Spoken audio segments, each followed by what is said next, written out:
जब आप शादी करते हैं तो आपको एहसास होता है और आपको पता चलता है कि ओके अब आप एक फैमिली में गए हैं। यहाँ पे जरूरी नहीं है कि हर कोई आपके मिजाज के हिसाब से चले, आपको भी कभी किसी के मिजाज के हिसाब से चलना पड़ेगा। मुझे वो वाला कॉन्सेप्ट नहीं समझ में आता कि नहीं आपने सिर्फ लड़के से नहीं शादी की, आपने पूरे घर से शादी की है। I do not support that, but कहीं कहीं होता है कि कुछ आप कदम आगे बढ़ाएंगे, कुछ वो कदम आगे बढ़ाएंगे, तो ये नहीं हो सकता कि हर कोई आपके हिसाब से चले। इस सब के साथ साथ ये भी बहुत मैटर करता है कि आपको कोई ऐसा इंसान मिले जिससे आपको फीलिंग आए कि यार हाँ ये वो बंदा है जिसके साथ मैं पूरी जिंदगी गुजार सकती हूँ। Never ever skip that. But ये फीलिंग कैसे आ सकती है इकरा? हाउ डू यू नो कि ये टेम्पररी मोहब्बत नहीं है, क्रश नहीं है, या ये 2 महीने का?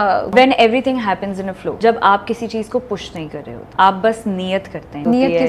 नियत ये होती है कि आपने अपनी शादी की नियत रखनी है। Okay. हाँ मतलब मैंने नियत रखी हुई थी कि हाँ मैंने शादी करनी है और इस बंदे से करनी है, अब जो भी मेरे हक में बेहतर है वो हो जाए। Wow, ये मेरी okay. दुआ थी, वही हुआ जो मेरे हक में बेहतर था।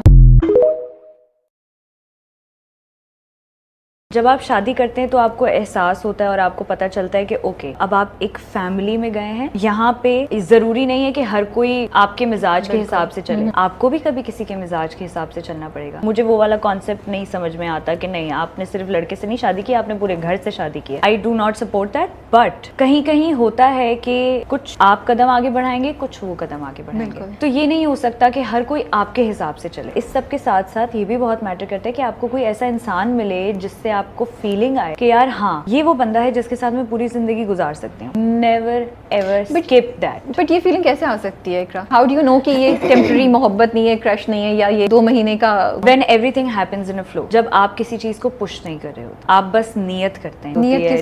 नियत ये होती है कि आपने अपनी शादी की नियत रखनी है। Okay. हाँ मतलब मैंने नियत रखी हुई थी कि हाँ मैंने शादी करनी है और इस बंदे से करनी है, अब जो भी मेरे हक में बेहतर है वो हो जाए। Wow, ये मेरी okay. दुआ थी, वही हुआ जो मेरे हक में बेहतर था।